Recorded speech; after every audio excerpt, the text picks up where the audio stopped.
Divide 624 by 4 in long division method.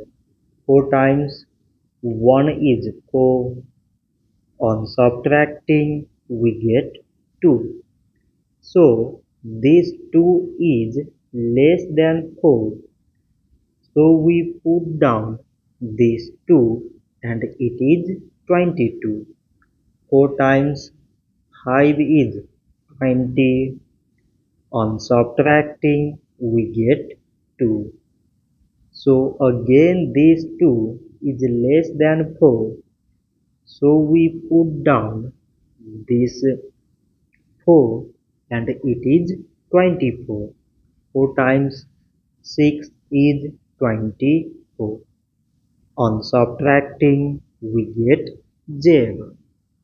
So 624 divided by 4 is 156.